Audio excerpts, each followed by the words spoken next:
அண்மை செய்தி. தேனியில் நகைக்காக 60 வயது மூதாட்டியை கொடூரமாக கொலை செய்த மர்ம நபர்களால் அங்கு பரபரப்பு ஏற்பட்டிருக்கிறது. இது குறித்த மேலும் விவரங்களோடு இணைகிறார் செய்தியாளர் பாலாஜி. வணக்கம் பாலாஜி, விவரங்கள். சுபா, தேனி காவல் நிலையம் அருகே உள்ளதான் சமதர்மபுரம். அதாவது அந்த சமதர்மபுரத்துல பார்த்தோம்னா 24 மணி நேரமும் வாகன போக்குவரத்து மிக அதிகமான காணப்படும் ஏரியா தான் இந்த சமதர்மபுரம். இந்த சமதர்மபுரத்துல ஒரு ராதா என்ற 60 வயது மூதாட்டி சாலையின் அருகில் உள்ள வீட்டில் தனியாக வசித்துட்டு வருகிறாரு. இந்த மூதாட்டி நகை அணிந்தும் மேலும் ஒரு மிகப்பெரிய ஒரு சொத்து வாங்குவதற்காக பணம் அவர் வைத்து இருந்ததாக கூறப்படுகிறது.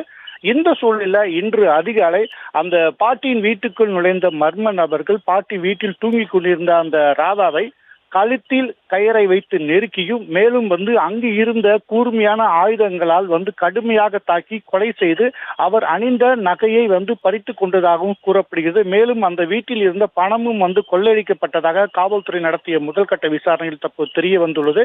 இதனை எடுத்து தேனி மாவட்ட காவல் கண்காணிப்பாளர் பிரவீன் கௌதம் சம்பவ இடத்திலே தற்போது விசாரணை நடத்திட்டு வராரு. இந்த பட்டப்பகல் அதிகாலையில தேனியில பரபரப்பான மக்கள் அதிகம் நடமாடும் இடத்துல நடைபெற்ற இந்த கொலை சம்பவம் தேனியில ஒரு பரபரப்பை ஏற்படுத்தியுள்ளது. தொடர்ந்து காவல்துறையினர் விசாரணையில் ஈடுபட்டு வர்றாங்க. சுபா, விவரங்களுக்கு நன்றி பாலாஜி.